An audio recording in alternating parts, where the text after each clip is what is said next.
أعوذ بالله من الشيطان الرجيم. بسم الله الرحمن الرحيم. اللهم صل على سيدنا محمد صلى الله عليه وسلم. ولا ليال صومالي وحد يجدون سلامة إسلام حقا كدب وهربا ما أنت إنا سود بيو سؤال عندي كرو تي حمضة ومتى Soomaalida ogaadeen ama Soomaali galbeed ama jabhada wadaniga xoreynta ogaadeen ama waxgaradka iyo elite-ka ummadaas ka soo jeeda ayaa waxaan ku tilmaamayaa aan dhihi karaa tayadooda ayaan rabaa inaan in yar falanqeeyo sababta aan u falanqeynayna waxay tahay waxa dhamaan la ajandayaasha gumaysiga iyo wakiilada gumaysiga ood moodid inay si xawli ah u socdaan meesha dhanka kale halgankii xaq ahaa ee jabhada wadaniga xoreynta ogaadeenaya isagu uu hoos u socdo oo aad moodid in la sii shiiqinayo waxa sababta saa u leeyahayna waxay tahay 23 January sanadan 2025 ayaa nidaamkaas DDS wakiilka ajandayaasha wakiilka gumaysiga horjoogaha wakiilkaasina loo yaqaan waa wakiilkii gumaysiga is the representative from the colonial of Ethiopia uu yahay balse intooda badani tayada hooseysa ay u yaqaanaan madaxweynaha ama madaxweynayaashii ummadda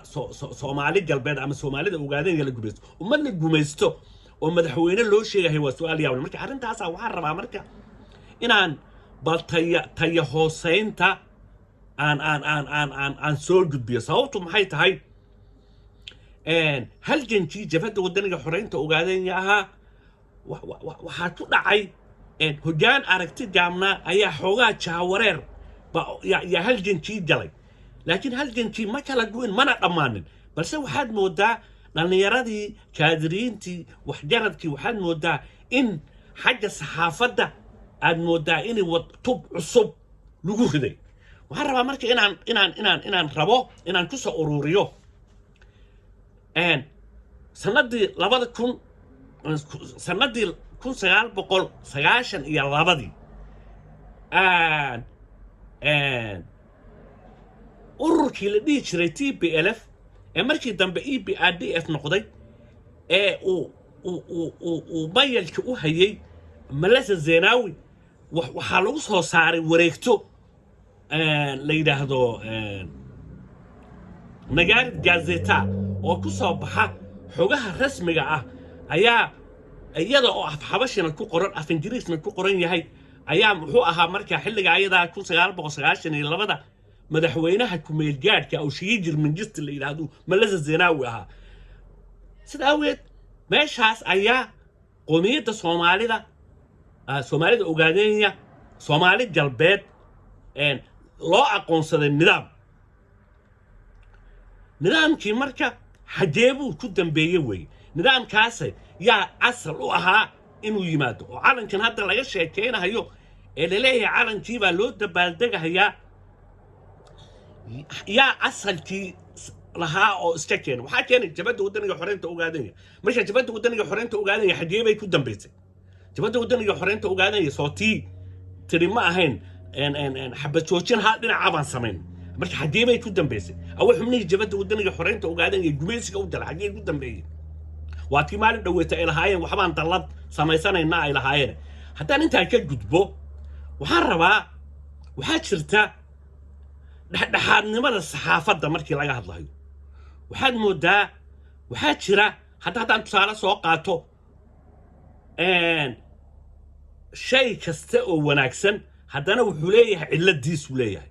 waxaa jirta iyamaa marka aragtidaadu ama taageeranimadaadu ay badato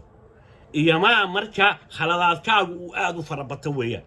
waxaad moodaa waxay ahayd saxaafadaha activistayaasha ama dhalinyarada meeqaamka fiican ka gaadhay aad moodid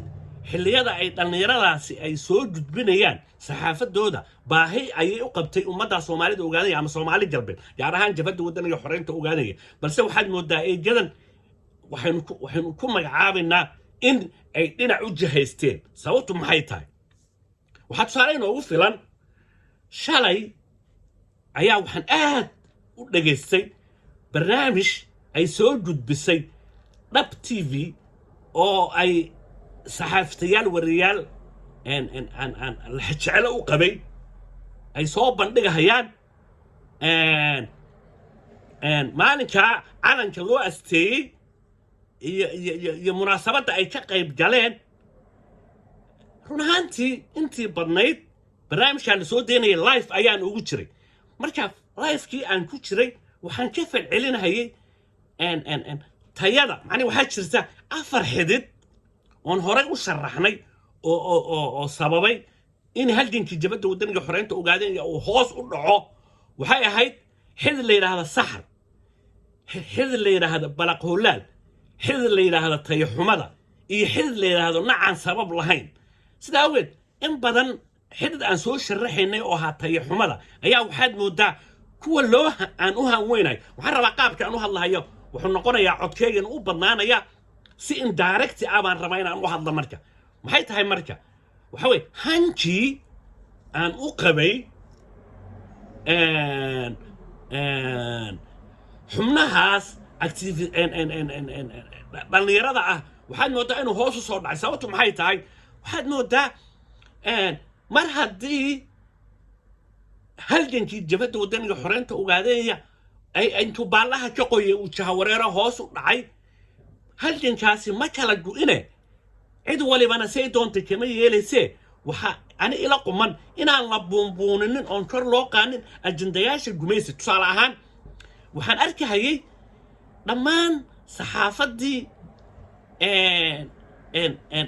taageerada buuxay u haysay shacabweynaha soomaalida ogaadaya gaar ahaan jabadda wadaniga xoreynta ogaadaya inay dhinacay u badatay oo ajendayaasha gumaysiga madooba Ethiopia ka soo qaad tusaale ahaan waxaan soo qaadanaynaa nidaamka ummaddaas ay ku salaysan tahay wakiilada gumaysigu laga soo bilaabo cabdullaahi maxamed sacad allah u naxariistay ilaa ina ilay iyo kadeega ugu dambeeya waa wakiiladii gumaysiga sidaa awgeed inaad adiga oo bisayl siyaasadeed gaadhay inaad maanta u aqoonsatid nidaamka eega jira inuu yahay madaxweyne iyo dowlad ummad Soomaaliyeed leedahay inaad u aqoonsatid ayaa dhibaato ah haddaan intaa ka gudbo waxaan rabaa inaan soo gudbiyo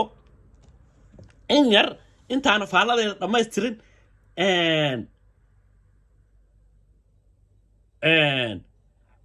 barnaamijkii live-ka ahaa ee lagu xusahayey calanka ee u soo daayey dhab TV su'aalihii aan warsanahay dhallinyarada waxaa ka mid ahaa xal ku meel gaadh ah iyo xal waara waa maxay farqiga u dhaxeeya miyaa laga baxay xilligii dhibaatada su'aashan waxay ku socotaa marka ayadaa mukhtaar baasay baa yaa wuxuu sheegaya in dhibaatadii laga baxay oo la barwaaqaysan yahay waxaa jiray xildhibaan ay warsanayeen oo dowladda Kenya ka socday meesha ayadana waxaan ku taabtay 1988 oo aan wajeer maray ma jirin wax adeeg ah tusaale xataa dadku meel ay ku nafisaan markii ay kaadi qabato ma jirin bal eedadan marka maxaa iska bedelay adigu haddaad gumaysi ku jirto iyo ku miyay xoroobeen kuwa ay wareysanayaan miyay xoroobeen ya dhab TV fadlan fursad siiya su'aalaha jawaabna ka soo bixiya waxa laga yaabaa marka ayada inaan dhalinyaradu qorshaysanin inay dadka la wadaagaan su'aalaha bal inkastoo uu markii u dambeysay Axmed Yaasiin wuxuu soo yiri Axmed Ugaas Maxamed Axmed Ugaas ayaa su'aaleena soo weydiinay inkastoo Axmed Ugaasadii ay farabateen anigu Axmed Sacaad Ugaas Maxamed baan ahay jaha cusub ayaa ummadii lagu khasbayaa maxaa sabab u ah markaan leeyahay ummadii baa lagu khasbayaa jaha cusub waxaan ka wadaa nidaamkan hadda ay afkooda ka cadaynayaan taliyaasha ciidamada liyu boolisku oo waraysi ay la yeesheen saxaafistayaashaas dhalinyarada ihi kal hore markii argagixisada ay warbixinta ka siinayeen waxay lahaayeen markii hore waxaa naloo aasaasay annaka jabhadda wadaniga xoreynta ogaadeen oo liidata markay leeyihiin waxay afkooda ka qarteen wixii jabiyey halgankii xaqa ahaa inay kuwaas ahaayeen marka anigu hadda kuma fogaanayo ajandaas sida awgeed kuwa noocaasa marka adigu markii ay furunta ku jireen lama aadan dagaalamaynin waay aad ajandayaashooda aad u bunbuuninaysaa oo kor ugu sii qaadaysaa ya waxaa jirta su'aalihii aan weydiinayo waxaa ka mid ah idinka maxaa idin diiday in aad la timaadaan ajandayaal aragti dheer oo aad leedihiin waxaan ka wadaa marka haddii calanka la saaraya ajandayaasha gumaysiga madow iyo wakiiladiisu iska leeyihiin maxaa idinka idin diiday inaad la timaadaan ajandayaal aad leedihiin waxaa jira DDS haddii ay wakiil gumaysi noqoto haddaad adigu shaqo adiguna sow wakiil gumaysi ma noqonaysid waxaan ka wadaa dhalinyaradan haddii marka gumaysiga Ethiopia aynu gumaysinimo u aqoonsanahay balse wakiilka gumaysiguna uu wakiilka gumaysiga noqdo haddaad adigu u shaqaysid adiguna soo noqon mayso wakiilkiisa soo noqon maysid wakiil gumaysi oo faraxsan maxay ummadda gumaysto u tartaa su'aalahan iyo su'aashan waa mar uu sheegahayay dhalinyarada mid ka mid ihi waxaa faraxsan madaxweynihii baan salaanay meesha ayada waxaan ka wadaa waxaan moodayay inay aragtidu intan ka dheer tahay waxaan rabaa marka aan soo noqonno gumaysiga dhammaan wakiiladii soo maray ee gumaysigu ee 12 aan ka ahayn Cabdullaahi Maxamed Sacdi dhammaantood waa dameer iyo labadiisii dhagood sidaa awgeed in la buunbuuniyo oo kor loo qaado oo calankii dhalayna oo hoos u dhacay ujeedada laga leeyahay waxay tahay marka in sanad walbana kan la xuso meeshana uu ka barabaxay halgankii xaqa ah ee jabhadda wadaniga xoreynta ogaadaya meesha marka waxaan idinku baraarujinayaa kor isku soo qaada qof walbana aragtidiisa xor buu u yahay insha Allahna halgankii xaqa ahaa tubtiisii saxda ahaa baa lagu soo celinayaa balse waxaan rabaa inaan anu codkayga oo xaq u leeyahay aan soo gudbiyo barnaamijka noocaas ah waxaan ogaaday marka inay gumaysiga madow iyo wakiilada gumaysigu ay ku guuleysteen barnaamijkii saxaafadda sida awgeed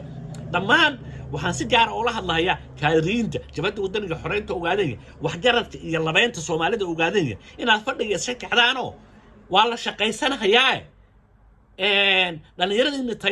tayada sare lahaydna waxaad moodaa in lagu guuleystay in la daadihiye fadhiga ka kaco jabhadda wadaniga xoreynta ogaadaya halgankii xaqaha tubtiisa saxda ku socolay barnaamijkana waxaan ugu talagalay dareenka aan xaqa u leeyahay in uu soo gudbinayo ummadda Soomaalida ogaadaya Soomaali galbeed gaar ahaan jabhadda wadaniga xoreynta ogaadaya insha Allahuna halganka tubtiisa saxda waa lagu socolay waa anigu Axmed Sucaad ugaas Maxamed والسلام عليكم ورحمة الله وبركاته.